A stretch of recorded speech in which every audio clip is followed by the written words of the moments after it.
Welcome to the Voice of America in Korean.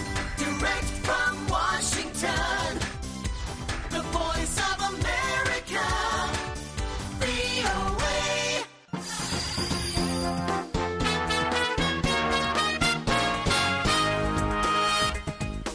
여러분 안녕하십니까? 여기는 미국의 수도 워싱턴에서 보내드리는 VOA 방송입니다. 지금부터 VOA 저녁 방송을 시작하겠습니다. VOA 방송은 매일 새벽 2시부터 3시까지, 그리고 매일 아침 4시부터 6시까지, 또 저녁 8시부터 자정까지 3차례 보내드립니다. VOA 방송은 객관적이고 공정하며 포괄적인 한반도와 미국 그리고 세계 소식과 함께 각종 정보와 교양, 오락 등 다양한 프로그램을 전해드리고 있습니다.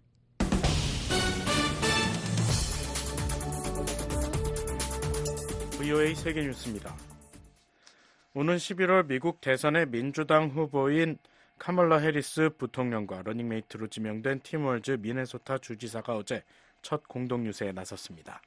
월즈 부통령 지명자는 이날 펜실베이니아주 필라델피아 소재 템플대학교에서 해리스 부통령과 함께한 유세에서 도널드 트럼프 공화당 후보를 겨냥해 그는 우리의 법을 조롱하고 혼란과 분열을 퍼뜨렸다고 주장했습니다.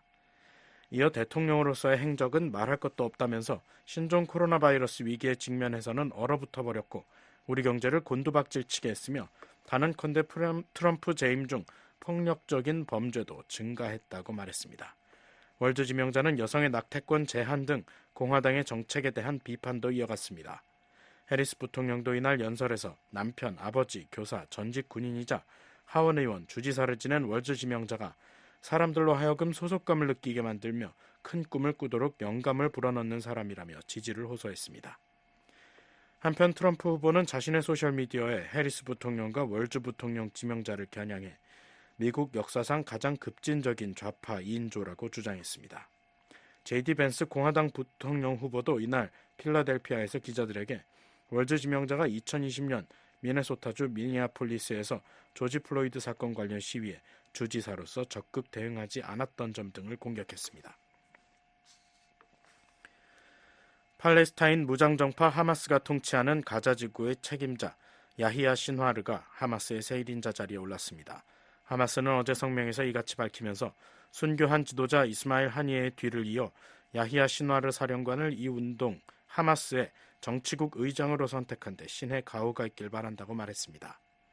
신화르 의장은 지난해 10월 7일 이스라엘에 대한 기습 공격을 설계한 인물로 알려졌으며 신화르를 정치국 의장에 임명한 조치는 개전 이후 하마스가 추구해온 급진 노선을 더욱 강화하는 것이라고 로이터 통신은 분석했습니다.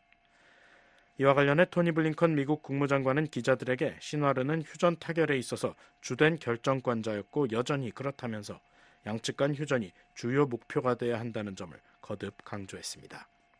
한편 이란과 하마스가 한이의 암살의 배후로 이스라엘을 지목하고 보복을 다짐하면서 중동에서는 이스라엘과 이란 및 친이란 세력 간의 직접적 충돌 가능성이 커지는 상황입니다. 이스라엘과 이란 및 친이란 단체들 간의 무력 충돌 가능성이 고조되는 가운데 이스라엘군은 팔레스타인 가자지구에 대한 공세를 계속하고 있습니다. 이스라엘군은 하루 사이 가자지구에서 팔레스타인 무장정파 하마스에 무기를 공급하는 역할을 맡은 하마스 관리를 포함 45명의 무장대원을 사살했다고 어제 밝혔습니다. 현지 의료진에 따르면 이날 이스라엘군의 공습으로 중부 알브레이 난민촌에서 5명, 남부 칸 유니스에서 5명, 그리고 남부 라파에서 4명이 각각 사망했다고 로이터 통신이 전했습니다. 이 밖에 중부 데이르 알발라에서는 이스라엘군의 미사일 3발이 이슬람 사원 인근에 떨어져 수십 명이 부상했다고 하마스 통제 가자 보건 당국이 밝혔습니다. 이런 가운데 이스라엘군은 라파 동부에서 작전 도중 현지 테러리스트들의 대전차 미사일 공격을 받아 여러 명의 병사가 부상했다고 이날 밝혔습니다. 한편 요아브 갈란트 이스라엘 국방장관은 이날 이스라엘 공군 F-15 전투기 부대를 시찰하는 사진을 공개하면서 이스라엘군은 방어와 공격에 준비가 돼 있다고 말했습니다. 토니 블링컨 미국 국무장관은 어제 이란과 이스라엘의 중동 지역 분쟁 사태를 더 이상 악화시키지 말 것을 촉구했습니다. 블링컨 장관은 이날 미 해군 사관학교에서 열린 미국과 호주 외무국방장관과의 회담 뒤 기자들에게 누구도 이 분쟁을 고조시켜서는 안 된다면서 동맹국과 파트너 국가들과 심도 있는 외교를 통해 이런 메시지를 이란에 직접 전달했다고 말했습니다. 그러면서 이스라엘에도 같은 메시지를 직접 전했다고 말했습니다. 블링컨 장관은 또 이스라엘의 안보에 대한 미국의 공약을 거듭 확인하면서도 영내 모든 당사자들은 추가 공격 행위가 모든 이들에게 갈등과 불안정, 불안감을 영속화할 뿐이라는 점을 이해해야 한다고 강조했습니다. 이런 가운데 블링컨 장관은 앞서 5일 이란을 방문해 알리 바게리 칸이 외무장관과 회담을 가졌던 아이만 사파디 요르단 외무장관과 이날 전화회담을 갖고 영내 사태 악화 방지 방안 등을 논의했다고 국무부가 밝혔습니다.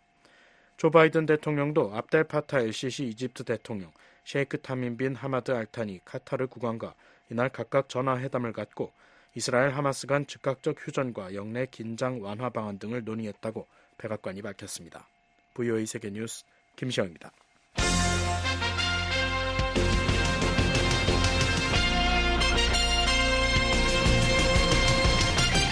VOA News Today. 여러분 안녕하십니까? 2024년 8월 7일 수요일 VOA 뉴스투데이 1부 시작하겠습니다. 진행의 김영규입니다. 이 시간에 보내드릴 주요 소식입니다. 오는 11월 미국 대선에서 민주당 후보로 나설 예정인 카멀라 해리스 부통령이 팀 월즈 미네소타 주지사를 부통령 후보로 지명했습니다. 미국과 호주의 외교 국방 장관들이 북한과 러시아의 군사 협력을 규탄했습니다. 북한의 인권 상황에도 우려하면서 북한이 외교로 복귀할 것을 촉구했습니다. 북한이 최근 비무장지대 일대에서 지뢰 매설 활동을 지속하고 있는 데 대해 미국 정부가 긴장 고조 행위라며 국제 인도법을 준수할 것을 촉구했습니다. 내일 북한 날씨는 전 지역 흐리고 비 오겠습니다. 최저 기온은 15에서 25도, 최고 기온은 26에서 34도, 바다의 물결, 동해 앞바다 0.5에서 1m, 서해 앞바다 0.5m 일겠습니다. 첫 소식입니다. 오는 11월 미국 대선에서 민주당 후보로 나설 예정인 카멀라 해리스 부통령이 팀 월즈 미네소타 주지사를 부통령 후보로 지명했습니다. 부친이 한국전쟁 참전 용사로 알려진 월즈 주지사는 경제, 교육, 보건 등의 분야에서 진보적 정책을 지지해온 인물로 평가되고 있습니다. 이조은 기자가 보도합니다. 카멀라 해리스 부통령이 6일 팀 월즈 미네소타 주지사를 자신과 함께 민주당 후보로 대선에 나설 러닝메이트로 선택했습니다. 해리스 부통령은 이날 성명과 사회관계망 서비스 등을 통해 이 같은 결정을 공식 발표했습니다. X 옛 트위터를 통해선 팀 월즈를 러닝메이트로 선정하게 된 것을 발표하게 돼 자랑스럽다며 주지사 코치, 교사, 재향군인 출신으로서 그는 자신과 같은 노동자 가정을 위해 노력해왔다고 밝혔습니다. 그러면서 그가 팀에 합류하게 돼 정말 기쁘다며 이제 일을 시작해보자고 말했습니다. 월즈 주지사는 X를 통해 카멀라 해리스와 함께 이 캠페인에 참여하게 돼 일생일대의 영광이라며 화답했습니다. 이어 대선 승리를 위해 모든 것을 걸겠다며 해리스 부통령은 우리에게 가능성의 정치를 보여주고 있다고 강조했습니다. 해리스 부통령은 이날 월즈 주지사에게 자신의 러닝메이트가 돼달라고 요청하는 통화 장면이 담긴 영상을 X를 통해 공개하기도 했습니다. 월즈 주지사는 해리스 부통령의 요청을 받고 영광이라며 당신이 이 나라에 가져다주는 기쁨과 저 밖에 있는 열정을 함께 전국으로 가져갈 수 있게 돼 영광이라고 말했습니다. I would be honored, Madam Vice President. The joy that you're bringing back to the country, the enthusiasm that's out there. 조 바이든 대통령은 해리스 부통령과 월즈 주지사는 노동자와 미국의 위대한 중산층을 위한 강력한 목소리가 될 것이라며 찬사를 보냈습니다. 바이든 대통령은 이날 X를 통해 그들은 우리 개인의 자유와 민주주의를 가장 강력하게 수호하고 미국이 계속해서 세계를 선도하며 필수 불가결한 국가의 역할을 하도록 할 것이라고 밝혔습니다.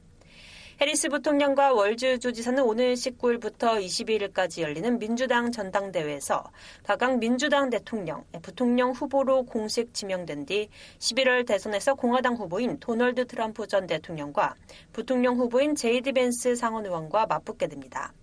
트럼프 전 대통령은 이날 자신의 소셜미디어 트루스 소셜 계정에 올린 글에서 해리스 부통령과 월주 주지사는 미국 역사상 가장 급진적인 좌파 듀오라며 이런 것은 전에도 없었고 앞으로도 없을 것이라고 비난했습니다. 벤스 의원도 정치 공세를 이어갔습니다. Tim Walz's record is a joke. He's been one of the most far left radicals in the entire 벤스 의원은 이날 필라델피아 선거 유세에서 팀 월즈의 기록은 장난이라며 그는 미국 정부 정체에서 가장 극좌파적인 급진주의자 중 한 명이라고 말했습니다. 이어 하지만 팀 월즈가 선택된 건 카멀라 해리스가 당내 극좌파의 요구에 굴복했다는 뜻이고 이는 그녀가 항상 해왔던 일이라고 주장했습니다. 의회 내 민주당과 공화당 반응도 엇갈렸습니다. 경합주인 웨스트버지니아주의 조맨친 민주당 상원 의원의 X를 통해 월주 주지사는 민주당의 균형을 가져올 수 있는 사람이라며 그와 함께 워싱턴을 정상으로 되돌리기 위해 계속 협력할 수 있길 고대한다고 밝혔습니다. 공화당 의원들은 월주 주지사가 급진주의자라며 정치 공세를 이어갔습니다. 하원 공화당 의장인 앨리스 스테파닉 의원은 이날 X를 통해 월주 주지사는 실패한 의원이자 실패한 주지사라고 비난했습니다. 공화당의 존 이언스트 상원 의원도 X에 올린 글에서 월주 주지사는 워싱턴 주야에서 진보 성향을 대표하는 인사로 꼽히는 버니 샌더스가 부통령으로 선택한 사람이라고 주장하며 이번 대선의 민주당 대통령 및 부통령 후보는 미국 역사상 가장 급진적이라고 말했습니다. 1964년생으로 올해 60세인 월주 주지사의 부친은 한국전쟁 참전용사로 알려져 있습니다. 월주 주지사는 육군 주방위군에 입대한 뒤 24년 동안 복무했고 2006년 미네소타주 내 공화당 성향 지역에서 연방 하원 의원에 당선된 뒤 6선을 기록하며 12년 동안 의원직을 수행했습니다. 2018년 미네소타 주지사에 당선된 이후에는 학교 무상급식과 기후변화 대응, 중산층 대상 감세 정책, 노동자들에 대한 유급 휴가 확대 등 진보적 의제를 추진해온 인물로 평가되고 있습니다. 특히 보편적 의료보험과 교육기회 확대, 기후변화 대응 등 다양한 진보적 정책을 지지하는 한편 중서부 지역 농업정책과 경제발전을 위해 노력해 농촌 유권자들에게 호소력이 있을 것이라고 미국 내 언론들은 평가하고 있습니다. 미네소타는 이번 대선에서 승패를 판가름하는 데 중요한 중서부 지역의 주입니다. 11월 5일 대선까지는 3개월도 채 남지 않았습니다. 해리스 부통령과 월주 주지사는 펜실베이니아주 등 대선 주요 격전지에 포함되는 7개 주를 돌면서 선거 유세를 펼칠 예정입니다. VOA 뉴스 이존입니다. 미국과 호주의 외교, 국방 장관들이 북한과 러시아의 군사 협력을 규탄했습니다. 북한의 인권 상황에도 우려하면서 북한이 외교로 복귀할 것을 촉구했습니다. 함재하 기자가 보도합니다. 미국과 호주가 6일 외교 국방장관 2+2 회담을 갖고 북한 문제를 비롯한 인도태평양 영내 현안 등을 논의했습니다. 미국의 토니 블링컨 국무장관과 로이드 오스틴 국방장관, 호주의 페니 웡 외교장관과 리처드 말스 국방장관은 이날 미국 메릴랜드주 애나폴리스에서 열린 회담 뒤 공동성명을 통해 장관들은 우크라이나 국민의 고통을 연장하고 다수의 안보리 결의를 위반하며 글로벌 비확산 체제를 약화하고 동북아와 유럽 모두의 안정을 위협하는 북한에서 러시아로의 지속적인 무기 이전을 포함한 북러 간 파트너십 강화를 강력히 규탄했다고 밝혔습니다. 이어 장관들은 북한이 러시아로부터 정치와 경제, 기술, 군사적 지원을 획득할 가능성에도 우려를 표명했다며 이는 북한의 무모하고 불안정한 행동을 강화할 것이라고 덧붙였습니다. 또 양측이 한반도의 완전한 비핵화를 촉구했으며 북한이 항구적 평화를 위한 유일한 길인 외교에 관여할 것을 요구했다고 밝혔습니다. 북한의 인권 문제에 대한 우려도 담았습니다. 공동성명은 장관들이 북한에서의 인권 침해와 학대에 대한 지속적인 보고에 대해서도 심각한 우려를 표명했다고 강조했습니다. 미국과 호주가 2+2 회담을 가진 건 지난해 7월 이후 약 1년 만입니다. 미국과 호주는 1985년부터 외교와 국방장관이 모여 영내 안보 문제 등을 논의하고 있습니다. 이날 장관들은 북한 문제 외에도 인도태평양과 중국, 러시아 관련 사안들에 대해서도 논의했습니다. 공동성명은 양측이 개방적이고 안정적이며 평화롭고 번영하며 인권을 증진하고 보호하는 그리고 주권과 국제법을 존중하는 인도태평양을 보장하기 위해 양자와 영내 파트너, 기관과의 협력을 더욱 강화하기로 약속했다고 밝혔습니다. 또 장관들은 중국이 건설적으로 관여하고 안정과 투명성을 증진하기 위한 조치를 취하도록 독려했다면서 세계와 각국의 공동 관심사를 해결하기 위해 중국과의 협력이 중요하다는 점을 확인했다고 설명했습니다. 아울러 우크라이나에 대한 러시아의 불법적이고 부도덕한 전쟁을 규탄하고 러시아가 국제적으로 인정된 우크라이나 국경 내에서 즉각적이고 완전하며 무조건적으로 군대를 철수할 것도 거듭 촉구했다고 공동성명은 확인했습니다. 그러면서 국제법에 따라 러시아가 우크라이나에 입힌 피해를 보상할 의무가 있음을 지적하며 러시아가 이에 대한 비용을 지불할 것도 촉구했다고 덧붙였습니다. BOE 뉴스 함지아입니다. 미국과 스웨덴이 5일 북한 문제 해결 등 인도태평양 지역에서의 협력 방안을 논의했습니다.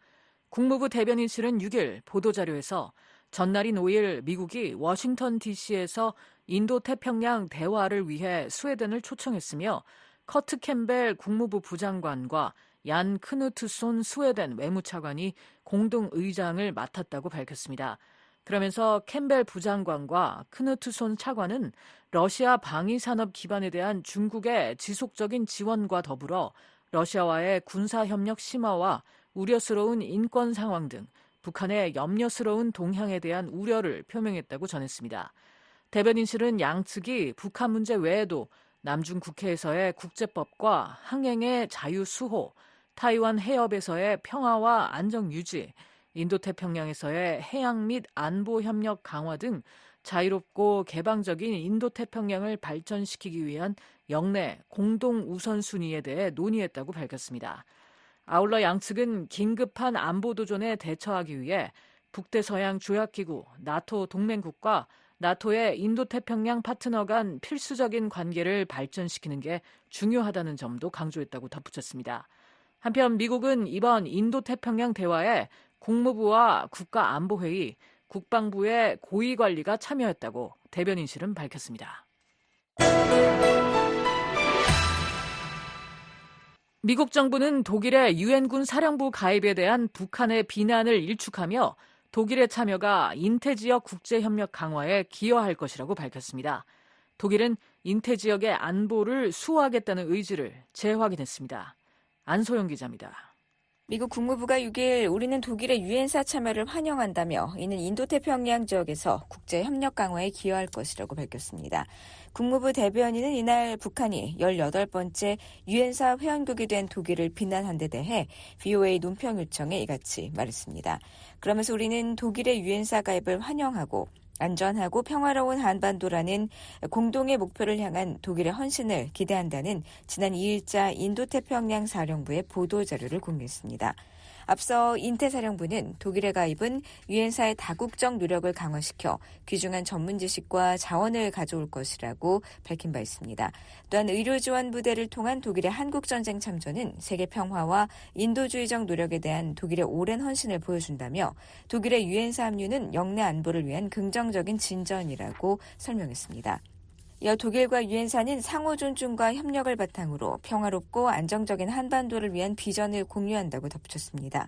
북한은 6일 독일의 유엔군 사령부 가입으로 한반도 군사정치 정세가 악화할 것이라고 주장했습니다.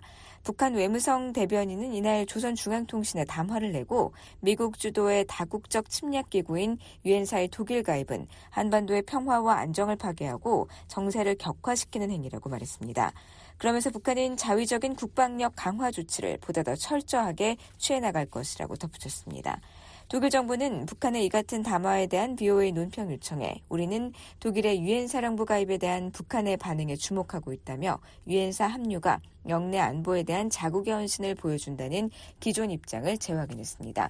독일 외무부 대변인은 우리는 유엔사에 가입함으로써 한반도의 평화와 안정을 위한 신호를 보내고 인도태평양 지역에 대한 우리의 헌신을 강화한다고 밝혔습니다. 그러면서 특히 어려운 시기엔 평화적 협력의 기반으로서 규칙에 기반을 둔 국제 질서를 유지하는 것이 중요하다며 다른 이들이 우리를 위해 존재하는 것처럼 우리는 그들이 우리를 필요로 할 때 그들을 위해 존재한다고 덧붙였습니다. 데이빗 맥스웰 아태전략센터 부대표는 최근 VOA에 독일의 유엔사 가입에 대해 이는 독일이 규칙 기반 국제 질서를 지지한다는 것을 보여준다고 말했습니다. 그러면서 중국, 러시아, 북한, 이란으로 구성된 침략자의 축을 고려할 때 같은 생각을 가진 모든 민주주의 국가는 안보는 상호 연결돼 있다고 생각한다고 말했습니다. It's a demonstration that Germany supports the rules-based international order. It is, of course, a democracy and a like-minded 엑셀 democracy. 부대표는 이어 독일은 유엔사의 군사작전을 지원하기 위한 계획을 수립하고 한반도 유사시 독일이 한반도의 평화와 안보를 위해 기여할 수 있는 부분을 결정할 것이라고 덧붙였습니다. 한국전쟁 당시 의료 지원국인 독일은 지난 2일 유엔군 사령부의 18번째 회원국으로 합류했습니다. 유엔사는 이일 경기도 평택에 위치한 주한미군 기지인 캠프 험프리스에서 미국과 한국 그리고 유엔사 회원국 대표들이 참석한 가운데 독일의 유엔사 가입 기념식을 열었습니다. 유엔사 회원국은 이번에 신규 가입한 독일을 비롯해 미국과 영국, 캐나다, 호주, 프랑스, 네덜란드 등 18개국입니다. 유엔사는 한국전쟁을 계기로 한국을 지원하기 위해 설립된 유엔의 사령부로 주한미군 사령관이 유엔군 사령관을 겸직합니다. 한국전쟁 정전협정의 유지를 감독하고 협정 위반 사례를 조사하는 등 남북 간 군사적 긴장 완화를 위한 다양한 활동을 수행합니다. VOA 뉴스 안소영입니다. 북한이 최근 비무장지대 일대에서 지뢰 매설 활동을 지속하고 있는 데 대해 미국 정부가 긴장 고조 행위라며 국제인도법을 준수할 것을 촉구했습니다. 관련 국제단체들은 북한의 대인 지뢰 사용에 우려를 나타내고 즉각 중단해야 한다고 강조했습니다. 조상진 기자가 보도합니다. 국무부가 한반도 비무장지대 DMZ 인근에서 북한군이 지뢰 매설을 지속하고 있는 것을 긴장 고조 행위로 규정했습니다. 국무부 대변인은 6일 VOA의 관련 논평 요청에 북한은 영내를 불안정하게 만드는 김정은의 점점 더 공격적인 수사와 탄도 및 순항 미사일 발사와 같은 긴장 격화 행동, 군사 분계선에서의 활동 등을 통해 한반도의 긴장을 고조시키고 있다고 밝혔습니다. 이어 북한은 대인 지뢰 사용을 금지한 오타와 협약의 당사국이 아니며 별도로 대인 지뢰 사용 자제를 약속하지 않았다면서 그러나 북한은 무차별 공격 금지 내용을 담고 있는 국제인도법을 준수해 대인 지뢰를 포함한 모든 무기를 사용해야 할 의무를 여전히 갖고 있다고 지적했습니다. 그러면서 우리는 북한과 관여하고 침략을 억제하며 북한의 여러 유엔 안보리 결의 위반에 대한 국제적 대응을 조율하는 최선의 방안에 대해 한국, 일본, 기타 동맹 및 파트너들과 긴밀히 협의하고 있다고 강조했습니다. 국무부가 강조한 국제인도법은 무력 충돌 시 인도적 원칙을 보장하기 위해 설립된 국제법 체계로 특히 군사작전 시 군인과 민간인을 구분할 것과 민간인 및 민간시설을 대상으로 한 공격을 금지할 것 등을 명시하고 있습니다. 앞서 한국 국방부는 지난달 보도자료를 통해 북한군이 지난 4월부터 DMZ 북측 지역 일부에서 지뢰 매설 활동을 지속해오고 있는 것을 식별했다고 밝혔습니다. 특히 북한군이 지뢰를 매설한 지역 중 일부가 임진강, 역곡천, 화강 등 남북 공유 하천과 연결돼 있어 집중호우 발생 시 북측 지뢰가 유실돼 한국 민간에 피해가 우려된다고 밝힌 바 있습니다. 한국합동참모본부도 북한군이 4월부터 수만 발 규모의 지뢰를 매설하고 있으며 특히 나뭇잎 모양으로 생겨 오인하기 쉬운 나뭇잎 지뢰가 포함되어 있다면서 접경지역 주민들의 주의를 당부했습니다. 현재 북한과 한국은 모두 정전 상태를 유지 중인 한반도 군사 긴장 상황을 이유로 국제 대인 지뢰 금지 협약인 오타와 협약에 가입하지 않고 있습니다. 오타와 협약은 대인 지뢰 생산과 비축, 사용, 이전을 금지하고 매설된 지뢰 제거를 촉구하는 국제협약으로 지난 1999년 발효됐습니다. 북한이 비무장지대 인근에 대인 지뢰를 매설한 데 대해 오타와 협약 사무국은 6일 VOA에 협약 당사국들은 대인 지뢰의 무차별적 사용이 불필요한 부상과 고통을 야기한다는 점에서 대인 지뢰 사용과 관련된 모든 주장에 대해 우려를 표한다고 밝혔습니다. 또한 북한이 민간인 사상자 발생 위협이 높은 분쟁 지역에서 지뢰 매설을 지속하는 것과 관련해서는 대인 지뢰 사용은 그 매설 방식에 관계없이 용납될 수 없다며 적절한 매설 방법이란 존재하지 않는다고 지적했습니다. 이어 지난 25년간 대인 지뢰 사용에 대한 규범을 만들어온 오타와 협약은 대인 지뢰를 어떠한 경우에도 직간접적으로 사용, 개발, 생산, 취득, 비축, 보유 또는 이전해서는 안 된다는 점을 분명히 하고 있다고 강조했습니다. 오타와 협약 사무국은 한국과 북한 모두 협약에 가입하지 않은 것에 유감을 나타내면서 향후 대응을 위해 상황을 계속 주시할 것이라고 말했습니다. 그러면서 당사국이 아닌 국가들은 국제사회에 동참해 이 협약이 정한 강력한 규범에 위배되는 활동을 자제하고 대인 지뢰 사용을 즉각 중단해야 한다고 촉구했습니다. 스위스에 본부를 둔 국제 비정부 기구로 지난 1992년 창설돼 1997년 노벨 평화상을 수상한 지뢰금지 국제운동도 북한의 지뢰 매설 및 사용에 대해 우려와 규탄 입장을 밝혔습니다. ICBL 공보실은 6일 VOA의 관련 논평 요청에 북한군이 대인 지뢰를 새로 사용했다는 언론 보도는 국경 양측의 민간인들에게 심각한 인도주의적 우려를 불러일으킨다고 지적했습니다. 이어 ICBL은 민간인에게 끔찍한 영향을 미친다는 이유로 164개국에서 사용이 금지된 지뢰가 다시 사용되는 것에 깊은 슬픔과 실망을 금할 수 없다고 밝혔습니다.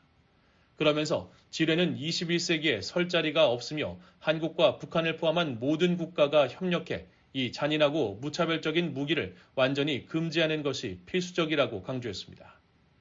ICBL은 대인 지뢰가 전쟁 중은 물론이고 전쟁이 끝난 이후에도 사람들에게 피해를 입힐 수 있고 군인과 민간인을 가리지 않으며 다수에게 위험을 초래한다는 점을 지적하면서 우리는 북한에서의 지뢰 사용이 누군가의 생명을 파괴하고 평화롭게 살고자 하는 사람들의 희망을 배반하는 행위라는 점에서 이를 규탄한다고 말했습니다. 한반도에 매설된 지뢰 수는 정확히 파악되지 않았지만 국제 지뢰 금지 운동은 DMZ 일대에서 약 200만 발 이상이 매설된 것으로 추정하고 있습니다. 한국합동참모본부도 지난 2016년 발표한 자료에서 군사분계선 남쪽인 한국 측 DMZ와 민통선 지역에 약 127만 발, 북한 측 DMZ에 약 80만 발이 매설된 것으로 보인다고 밝힌 바 있습니다. VOA는 유엔 주재 북한 대표부에 지뢰 매설에 대한 국제사회의 지적과 비판에 대한 논평을 요청하고 답변을 기다리고 있습니다. VOA 뉴스 조상진입니다. 미국, 한국, 일본이 최근 서명한 안보 협력 각서는 협력을 제도화하려는 3국의 결의를 보여준다고 미국 하원 외교위원장이 평가했습니다.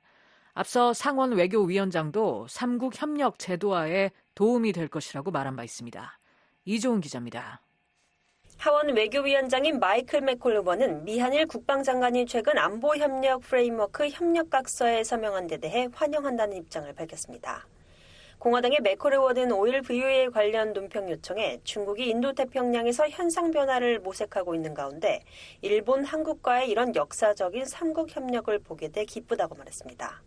그러면서 이는 인도태평양 지역과 그 너머에서 억지력을 증진하고 경제 및 방위 협력을 제도화하려는 우리 공동의 결의를 보여준다고 강조했습니다. 앞서 오스틴 장관과 신원식 한국 국방부 장관, 기하라 미노루 일본 방위상은 지난달 28일 일본 도쿄에서 미한일 안보협력 프레임워크 협력각서에 서명했습니다. 협력각서는 3국 안보협력의 기본 방향과 정책 지침을 담은 첫 문서로 한반도와 인도태평양 지역 그리고 그 너머의 평화와 안전을 보장하기 위해 영내 도전과 도발, 위협에 대응하는 것을 목적으로 하고 있습니다.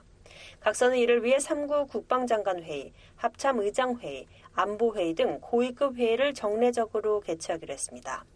또 북한 미사일 경보 정보 실시간 공유 체계의 효과적 운영을 위해 소통과 협력을 강화하고 단연간의 3자 훈련 계획에 기반을 두고 프리덤 엣지 등 3자 훈련을 정례적이고 체계적으로 시행하기로 했습니다. 상원 군사위원장인 잭 리드 원도 지난 1일 관련 성명을 내고 3국 안보 파트너십을 제도화하는 데 큰 도움이 될 것이라고 평가했습니다. 민주당의 리드 의원은 특히 일본과 한국은 모두 신뢰를 구축하고 영내 공동의 위협에 맞서 협력하기 위해 중요한 조치를 취해왔다며 일본, 한국, 미국 간의 3국 관계에 진전을 이룬 것을 환영한다고 밝혔습니다. 패트릭 크루닛 허드슨 연구소 아시아태평양 안보석자는 미한일 안보협력 프레임워크 협력각서 서명과 관련해 VOA에 3국이 지금까지 달성한 협력을 제도화해서 좀 더 내구성 있게 만들려는 것이라고 평가했습니다. If you think about definitions of deterrence, having credible combat capability is at the heart of it. 크로닌 석자는 그러면서 바이든 정부가 이번 문서 채택의 시점을 캠프 데이빗 3국 정상회의 2주년과 맞물리도록 한 건 11월 미 대선에서 누가 당선되더라도 3국 관계가 초당적인 지지를 받을 수 있다는 것을 보여주기 위한 것이라고 밝혔습니다. VOA 뉴스 이존입니다. 미국과 일본이 미군 초음속 전략폭격기 편대가 참여한 가운데 연합 공중훈련을 실시했다고 미국 공군이 밝혔습니다. 죽음의 백조로 불리는 미군 전략폭격기가 이번 훈련을 통해 전략적 억제 역량을 과시했다고 강조했습니다. 김시영 기자의 보도입니다. 미 제7공군은 5일 7공군과 일본 항공자위대 전투기들이 2024년 8월 2일 일본과 한국 사이의 공역에서 미 폭격기들과 공중훈련에 참가했다고 밝혔습니다. 7공군은 이날 보도자료에서 제8전투비행단 소속 제35전투비행대대의 미 F-16 파이팅 펠컨 2대와 일본 항공자위대 소속 제6항공단의 F-15J 이글 4대가 B-1B 랜서 2대와 함께 폭격기 호위 및 공대공 훈련을 수행했다고 설명했습니다. 그러면서 한국 영공이 아닌 공역에서 이루어진 이번 양자 훈련을 통해 미 공군 대원들은 공대지, 공중급유, 지휘통제를 포함하는 광범위한 능력과 관련한 미일 간 상호 운용성을 강화했다고 밝혔습니다. 특히 이들 B-1B 편대는 미국 본토에서 인도태평양 지역까지 대서양을 횡단한 데 이어 이번 훈련에 합류한 것이라면서 이는 B-1B의 세계적 도달 범위와 전략적 억제 역량을 보여준다고 강조했습니다.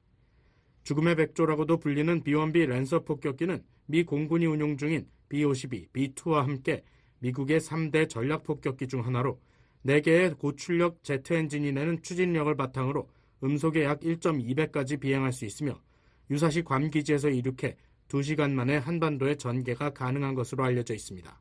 한미연합사 작전참모 출신인 데이비드 맥스웰 아태전략센터 부대표는 6일 VOA와의 통화에서 이번 훈련에 B-1B 편대가 참가한 것과 관련해 이는 우리가 모든 적절한 수단을 동원해 영내 미국의 이익과 동맹들을 방어할 것이라는 메시지를 보낸다고 말했습니다. And it really sends a message that the U.S. and its allies remain strong and vigilant and will use all appropriate means to defend. 그러면서 이 같은 전략 자산은 북한을 포함해 영내 어떠한 전략적 목표물도 공격할 수 있도록 하는 엄청난 화력을 미군 사령부에 가져다 줄 수 있다고 말했습니다. 맥스웰 부대표는 또한 한반도 동해 공역상에서 이루어진 이번 훈련에 한국군이 참여하지 않은 점과 관련해서는 미국과 한국, 일본이 수많은 3자 훈련, 양자 훈련을 진행해오고 있는 만큼 한국이 이번 한 번의 훈련에 참여하지 않았다는 사실에 의미를 부여할 필요는 없다고 설명했습니다. 앞서 미군 전폭기 B-1B 랜서는 지난 6월 5일 한반도에 전개돼 한국 공군과 함께 미한 연합 공중훈련을 실시한 바 있습니다. 특히 정밀 유도 폭탄인 합동 직격탄 투하 훈련도 7년 만에 실시했습니다. 당시 미 7공군은 보도자료에서 B-1B 전략폭격기가 한반도에서 실탄 투하 훈련을 한 것은 2017년 이후 7년 만이라면서 이번 훈련은 미한 동맹이 한반도 방어를 위한 전투준비 태세를 점검하고 연합방위 태세를 공고히 하며 확장 억지력을 과시하는 기회였다고 밝혔었습니다. VOA 뉴스 김시영입니다. 미국 법원이 최근 북한을 제소한 하마스 공격 피해 미국인들에게 대북 소장 전달 계획을 보고할 것을 명령했습니다. 다른 대북 소송인단이 이용한 소셜미디어와 이메일, 외교적 경로를 통해 북한의 소송 사실이 고지될 것으로 전망됩니다. 함지아 기자입니다. 미국 워싱턴 DC 연방법원이 5일 북한을 상대로 소송을 제기한 하마스 공격 피해 미국인에게 보고서 제출을 명령했습니다. 미국 연방법원 전자기록 시스템에 따르면 이번 소송을 담당 중인 로이스 램버스 판사는 30일 이내 그리고 이후 30일마다 원고가 소장 송달을 위해 취한 조치에 대한 서면 보고서를 제출하도록 했습니다. 앞서 지난해 10월 하마스의 공격으로 사망한 이스라엘계 미국인 아이엘렛 아르닌의 유족 등은 북한이 당시 공격과 관련해 하마스를 지원했다며 지난달 17일 워싱턴 DC 연방법원에 북한을 제소했습니다. 또 이보다 앞선 지난달 1일에는 미국인 에이드리언 앤 네타의 유족 등이 당시 공격에 대해 북한과 이란, 시리아 정권이 책임을 져야 한다며 소장을 제출했습니다. BOA는 유엔 주재 북한 대표부에 이 소송들에 대한 입장을 문의하고 답변을 기다리고 있습니다. 현재 이들 사건은 별개로 진행되지만 담당 판사는 동일합니다. 이에 따라 램버스 판사는 두 건의 소송인단 모두에게 같은 명령을 내렸습니다. 일반적으로 미국인의 대북 소송은 원고의 주장만을 바탕으로 한 궐석 판결로 최종 결론이 내려집니다. 하지만 이를 위해선 피고에게 소송 내용이 정식으로 고지돼야 하고 60일 이내에 피고가 아무런 대응을 하지 않았다는 내용이 공식 확인돼야 합니다. 이를 위해 과거 북한을 상대로 소송을 제기한 미국인 등은 소송 제기 후 국제 우편 서비스인 DHL을 통해 소장과 판결문 등을 북한 외무성으로 보냈었습니다. 하지만 DHL이 2020년부터 유엔이 아니거나 외교 목적이 아닌 우편물에 대한 북한 내 서비스를 중단하면서 대북 소송인 등은 북한에 소장을 전달하는 데 어려움을 겪어왔습니다. 이에 따라 램버스 판사는 북한에 소장을 전달할 수 있는 구체적인 방안을 청취하라는 것으로 판단됩니다. 우편을 통한 소장 전달이 사실상 막힌 상태지만 그렇다고 방법이 전혀 없는 것은 아닙니다. 최근 미국 연방법원이 미국 대북 소송인 등이 소셜미디어와 이메일을 통해 북한의 소송 사실을 고지할 수 있도록 허가했기 때문입니다. 앞서 북한에서 훈련받은 일본 적군파 요원의 테러로 사망한 카르멘 크레스포 마티네즈 등의 상속인 그리고 부상자와 가족 등 131명은 지난해 10월 북한의 대외 선전 매체 우리민족끼리의 X 계정에 소송 사실을 고지했습니다. 이후 법원은 이를 북한의 소송 사실이 정식으로 고지된 것으로 확인했습니다. 이후 북한을 상대로 소송을 제기한 억류 피해자 케네스 배 씨와 푸에블로호 승조원 등도 북한의 소셜미디어와 북한 외무성 홈페이지에 게시된 이메일을 통해 소송 사실을 알렸고 이를 법원으로부터 인정받았습니다. 케네스 배 씨는 소셜미디어와 별도로 미국 뉴욕 유엔 주재 북한 대표부에 우편물을 보냈습니다. 당시 북한 대표부는 이 우편물을 받은 즉시 반송했지만 배 씨 측은 이런 행위 자체를 소송 사실을 인지한 것이라는 주장을 펼쳤습니다. 미국 국무부가 직접 북한 측에 소장을 전달하는 일명 외교적 경로를 통한 방식도 있습니다.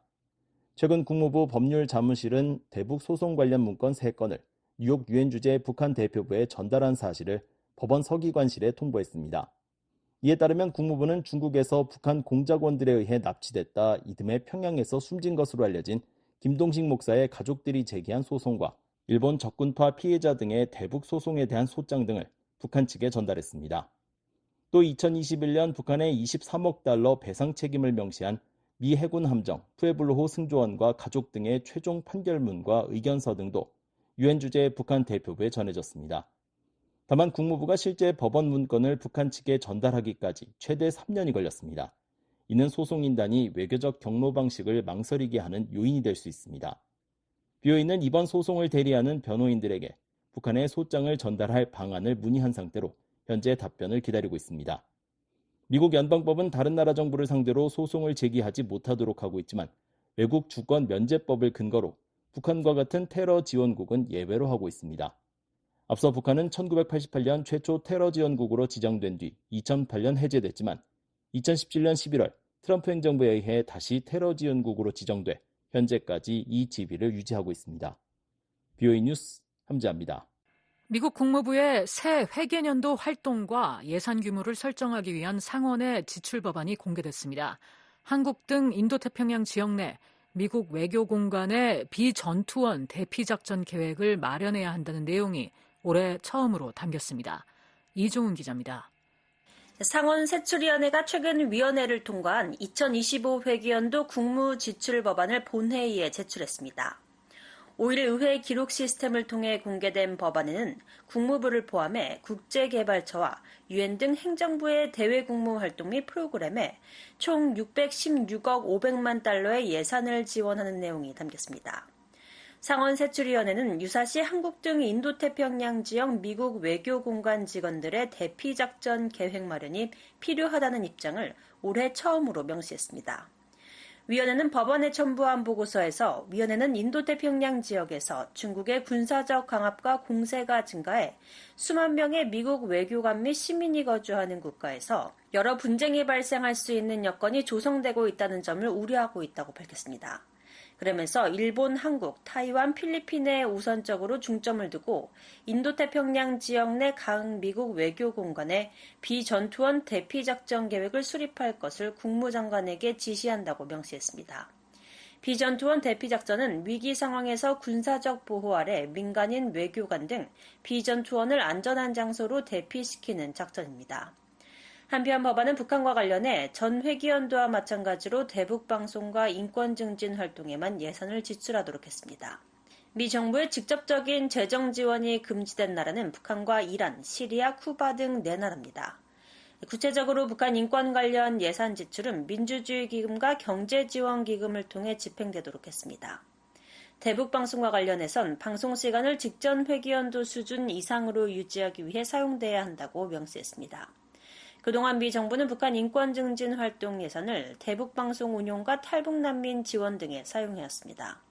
북한 정부의 사이버 공격 역량을 지원하는 해외 정보에 대한 원조를 제한하는 조항도 또다시 법안에 담겼습니다. 법안은 북한 정부의 악의적인 사이버 공격 역량에 실질적으로 기여하는 상당한 거래에 관여한 것으로 판단되는 해외 중앙정부에 대한 원조에는 국무 예산 사용이 제한될 수 있다고 명시했습니다. 상원의 이번 새 국무 지출 법안은 국무부와 USAID의 대외 활동 증대를 위해 예산의 상당 부분인 122억 달러를 책정했습니다. 또한 우크라이나와 이스라엘에 대한 지원을 지속하고 중국의 영향력에 대응하기 위한 자금을 늘리도록 하는 내용이 법안에 포함됐습니다. 상원 세출위원장인 패티 머레이 민주당 의원은 지난달 25일 국무지출 법안에 대한 위원회 표결 직전 이 위원회가 다시 한번 국민의 삶을 개선하고 우리가 직면한 문제를 해결하며 국가의 미래에 투자할 수 있는 예산안을 만들고 통과시키기 위해 노력하게 돼 기쁘다고 밝혔습니다. So I'm glad this committee is once again working to produce and pass funding bills that will make people's lives better. 앞서 하원은 지난 6월 총 517억 달러 규모의 국무지출 법안을 통과시킨 바 있습니다. 하원 법안도 전 회기연도와 마찬가지로 대북방송과 인권 증진 관련 활동에만 예산을 지출하도록 했습니다. 하원의 법안은 이스라엘을 방어하기 위한 해외 군사 자금으로 33억 달러를 책정하고 인도태평양 지역에서 미국의 국가안보 이익과 악의적 영향력에 대응하기 위한 예산 21억 달러를 책정하는 등 이스라엘에 대한 군사 지원과 영내 중국 영향력 견제에 중점을 뒀습니다. 상원의 법안은 본회의 심의 및 표결 후 하원의 법안과 조율됩니다. VOA 뉴스 이존입니다. 류평위 주미 중국 대사관 대변인은 6일 중국과 북한은 전통적인 친선 협조 관계를 유지하고 있다고 밝혔습니다. 류 대변인은 주북 중국 대사가 지난달 27일 평양에서 열린 이른바 전승절 기념 행사에 불참한 것과 관련한 VOA의 질의에 중국과 북한은 산과 강으로 연결된 이웃이라며 이렇게 말했습니다. 또 올해는 중국과 북한 수교 75주년이자 중국 북한 우호의 해라면서 중국과 북한은 대표단 방문은 물론 다양한 분야에서 교류와 협력을 통해 소통하고 있다고 말했습니다.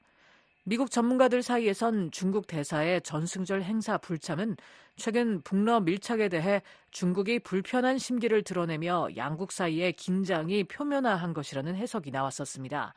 앞서 커트 캠벨 미 국무부 부장관은 지난달 30일 상원 외교위원회 청문회에 출석해 중국과 러시아는 현재 북한에 대한 영향력을 놓고 경쟁하고 있으며 중국은 러시아가 북한에 취해온 몇 가지 조치에 대해 불안해하고 있다고 말한 바 있습니다. 이에 대해 류 대변인은 중국은 러시아가 전통적인 친선 관계를 맺고 있는 국가와의 관계를 강화하고 발전시키는 것을 환영한다고 말했습니다. 캠벨 부장관은 청문회에 앞서 제출한 서면 보고에서 중국의 군사적, 경제적, 지정학적 우위 추구는 모든 지역에서 진행되고 있다며 특히 평시 사상 최대 규모인 중국의 군사력 증강은 영내 균형을 뒤흔들고 있다고 밝혔습니다.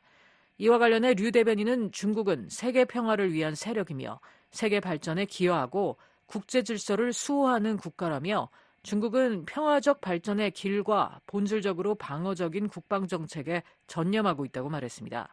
또 중국의 국방 개발과 군사적 활동은 정당하고 합리적이라면서 중국은 국가 안보에 필요한 최소한의 핵무력을 항상 유지하고 있다며 중국은 어떤 국가에도 위협이 되지 않는다고 주장했습니다. 올해 상반기 북한의 대중 가발 수출액이 1억 달러를 돌파하며 역대 최대치를 기록했습니다.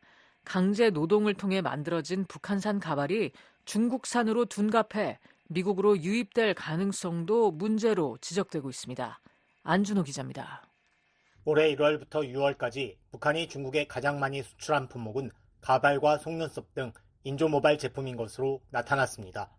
6일 BOA가 중국 해관총서 자료를 분석한 결과 북한은 올 상반기 중국에 총 1억 548만 7천 달러어치의 가발과 속눈썹 등 인조모발 제품을 수출했습니다. 역대 최대치입니다. 이는 올 상반기 북한의 전체 대중 수출액 1억 7,615만 6천 달러의 59.9%에 달하는 수치입니다. 북한의 대중가발 등 인조모발 제품 수출은 지난해 상반기에도 전체 대중 수출 품목 가운데 1위였습니다. 지난해 상반기 북한의 대중가발 등 인조모발 제품 수출액은 7,388만 2천 달러로 전체 대중 수출액이 54.9%였습니다. 올 상반기엔 전년 동기 대비 3,160만 5천 달러가 더 증가한 것입니다. 북한은 2017년 6차 핵실험으로 유엔 안전보장이사회가 2017년 9월 대북제재 결의 2375호를 채택해 기존 주력 수출 품목이었던 섬유 수출을 전면 금지하자 2018년부터 비제재 품목인 가발과 속눈썹을 포함한 인조 모발 제품 등을 중국에 수출해왔습니다. 중국에서 사람의 머리카락과 양모 등 재료를 수입해 가발 등을 만들어 완제품으로 중국에 되파는 방식입니다. 북한의 대중, 가발 등 인조 모발 제품 수출은 2017년 상반기엔 11만 3천 달러에 그쳤으나 대북 제재로 섬유 수출이 전면 금지되면서 대체 주력 수출 품목으로 떠올라 2018년 상반기에 93만 2천 달러까지 급증했습니다. 그러나 코로나 사태로 급감했다가 2022년 상반기 39만 4천 달러로 수출이 재개됐고 지난해엔 7,388만 2천 달러까지 폭증했었습니다. 올 상반기엔 역대 최고치까지 기록한 것입니다. 이런 가운데 북한이 정치범 수용소 등에서 강제노동을 통해 만든 북한산 가발이 중국산으로 둔갑해 미국 등 전 세계로 수출된다는 점도 문제로 지적되고 있습니다. 중국의 가발 등 인조모발 제품 최대 수출국은 미국입니다. 해관 총수에 따르면 올 상반기 중국의 대미 인조모발 제품 수출액은 11억 6,038만 달러로 전체 인조모발 제품 수출액 17억 7,349만 7천 달러의 65.4%에 달합니다. 게다가 중국의 대미 인조모발 제품 수출액은 최근 들어 해마다 증가하고 있습니다. 지난 2022년 상반기엔 9억 4,106만 1천 달러였고 지난해 같은 기간엔 9억 6,442만 7천 달러로 소폭 증가한 데 이어 올 상반기엔 11억 6,038만 달러까지 늘었습니다. 전문가들은 중국산으로 둔갑한 북한산 가발 등 인조모발 제품이 미국으로 유입될 가능성이 높다고 지적해왔습니다. 미국 하원 외교위원회 법률 자문으로 활동했던 대북제재 전문가 조슈아 스탠튼 변호사는 이날 BOA의 관련 질의에 법적으로 북한 노동력으로 만든 제품은 미국으로 수입할 수 없다면서 북한은 정치범 수용소와 사설 또는 준사설의 열악한 작업장에서 가발과 인조 속눈썹을 제조하는 것으로 알려져 있다고 지적했습니다. 이어 그런 다음 북한 정부는 가발과 속눈썹을 중국 수출업자에게 외화를 받고 판매하고 수출업자는 이를 중국산으로 둔갑시키고 소비자는 이를 알지 못한 채 가발을 구입해 착용한다고 말했습니다. 스탠튼 변호사는 우리 정부는 이런 법을 제대로 집행하지 못하고 있다고 주장하면서 중국산 가발과 속눈썹은 세관에서 감시 목록에 추가해 공급망을 역추적하는 검사를 강화해 북한산이 아닌지 확인해야 한다고 말했습니다. 또 북한 노동력이나 자재가 사용된 증거가 발견되면 법에 따라 해당 제품을 압수하고 제조업체의 자산을 동결해야 한다면서 또 강제노동 사용에 대한 모든 정보를 캐나다, 멕시코, 유럽연합, 영국 등 동맹국과 공유해야 한다고 말했습니다. 소비자들도 중국산 가발과 속눈썹을 구매하지 말아야 한다고 강조했습니다. BOA는 국토안보부, 세관국경보호국 등 당국에 북한산 가발이 중국산으로 둔갑해 미국에 유입될 가능성에 대한 대책이 있는지 등을 문의하고 답변을 기다리고 있습니다. 미국은 2017년 제재를 통한 적성국 대응법을 제정했습니다. 이 법은 북한 정권이 강제노동을 통해 외화 수입을 얻는 것을 막기 위해 채굴, 생산, 제조 과정의 일부에라도 북한 노동력이 이용된 제품은 미국에 수입하지 못하도록 하고 있습니다. 중국산 가발을 미국으로 수입한 것 자체는 유엔 안보리의 대북 제재 위반은 아니지만 생산 과정에서 북한의 강제 노동이 없었다는 명확하고 설득력 있는 증거를 제시하지 못하면 제재를 통한 적성국 대응법을 위반하는 것이 돼 미국의 모든 입국항에서 압류, 몰수될 수 있습니다. 앞서 미 재무부는 캘리포니아 오클랜드 소재 엘프 코스메틱스사가 2012년부터 약 5년간 중국 소재 2개 납품업자로부터 수입한 인조 속눈썹에 북한산 재료가 포함된 사실을 적발, 2019년 엘프사에 약 100만 달러의 벌금을 부과한 바 있습니다. 미국 국토안보부 세관국경보호국은 지난 2022년 12월 27일 보도자료를 통해 북한 노동력을 사용해 제조된 중국산 제품들을 미국의 모든 입국항에서 압류하고 있다고 밝혔습니다. 압류 대상은 징더무역, 릭신식품, 저장 썬라이즈 의료기업 등 3곳의 중국 업체에서 생산된 제품들이었습니다. 당시 조치는 이들 업체들이 공급망에서 북한 노동력을 사용하면서 미국이 제재를 통한 적성국 대응법을 위반했다는 혐의가 CBP 조사 결과 드러난 데 따른 것이었습니다. 세관국경보호국은 앞서 지난 2월 BOA의 관련 질의에 기업들은 북한의 노동력을 포함해 강제노동으로 생산된 제품을 미국으로 수입할 위험을 줄이기 위해 사전 대책을 마련해 공급망을 모니터링할 책임이 있다고 강조한 바 있습니다. 기업들이 공급망을 누구보다 잘 알고 있고 북한산 제품 반입 위험을 이미 파악하고 있다는 설명입니다. 이어 기업들은 법을 위반하지 않도록 실사를 진행하고 전체 공급망을 면밀히 검토해야 한다고 밝혔었습니다. BOA 뉴스 안준호입니다. 최근 중국 인근 해상에서 자취를 감춘 유엔 제재 대상 유조선 천마산호가 다시 포착됐습니다. 약 닷새 전까지만 해도 중국 해안선을 따라 남하하던 천마산호가 이번에 북쪽으로 이동 중인데 유류 등을 불법으로 선적했던 과거의 항적을 그대로 보여주고 있어 주목됩니다. 함지아 기자입니다. 유엔의 제재를 받고 있는 북한 유조선 천마산호가 또다시 나타났습니다. 선박의 위치 정보를 보여주는 마린 트래픽에 따르면 천마산호는 현지 시각 4일 오후 11시 27분경 중국 닝더 인근 해상에서 위치 신호를 노출했습니다. 이후 중국 해안선을 따라 계속 북상하던 천마산호는 6일 오후 2시경 중국 상하이에서 동쪽으로 약 100km 떨어진 해상에 도달한 뒤 곧바로 레이더망에서 사라졌습니다. 이는 천마산호가 선박자동 식별장치 AIS를 의도적으로 껐다는 것을 의미합니다. 따라서 7일 새벽 현재 천마산호의 위치 정보는 파악되지 않고 있습니다. 앞서 BOA는 천마산호가 지난 1일 새벽 2시경 중국 닝더 인근 해상에서 남쪽 방향으로 이동하던 중 돌연 AIS를 끄고 잠적했다고 보도한 바 있습니다. 그런데 닷새 만인 이날 천마산호가 북쪽으로 이동 중인 장면이 포착된 것입니다. 유엔 안보리 대북제재위원회는 지난 2018년 3월 천마산호 등 불법 유류 환적에 가담한 북한 선박을 대거 제재 대상으로 지정했습니다. 이에 따라 각 유엔 회원국은 천마산호에 대해 자산 동결과 입항 금지 조치를 취해야 합니다. 사실상 다른 나라로의 운항이 불가능하지만 천마산호는 북한 남포에서 1000km 이상 떨어진 해역에서 위치 신호를 외부로 드러냈다가 다시 감추는 수상한 항적을 보인 것입니다.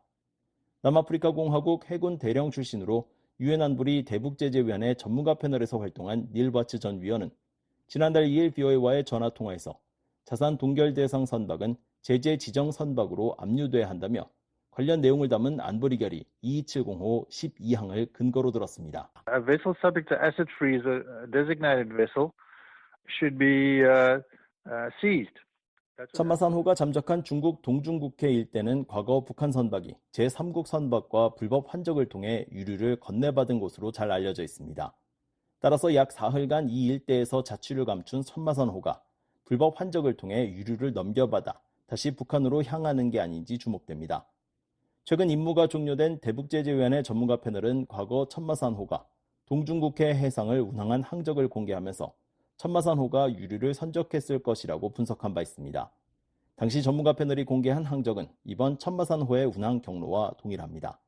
미국 주재의 중국 대사관은 지난 1일 천마산호가 중국 인근 해상에서 포착된 것과 관련한 BOA의 질의에 안타깝게도 구체적인 내용은 알지 못한다며 관련 기관에 문의하길 바란다고 밝혔습니다. 중량 톤수 2,808톤인 천마산호는 지난 2005년 건조된 유조선입니다. 건조 첫 해부터 북한 선적의 고말산 4호로 운항되다가 2012년 지금의 천마산호가 됐습니다. 소유주, 즉 선주는 평양 중구역 소재 조선 아침 쉬핑 회사입니다. BOA 뉴스 함지아입니다.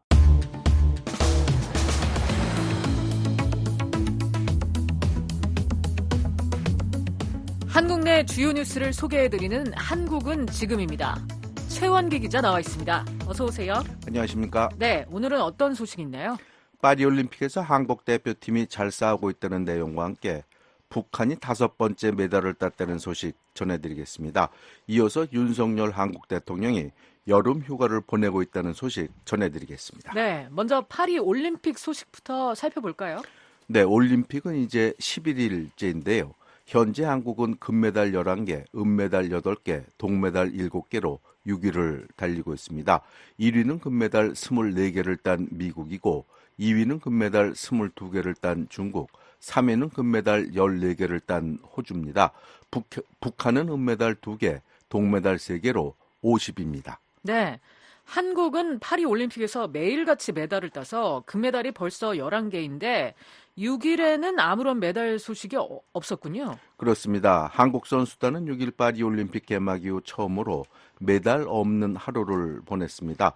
메달 소식은 없었지만 탁구 대표팀은 메달을 향해 전진했는데요.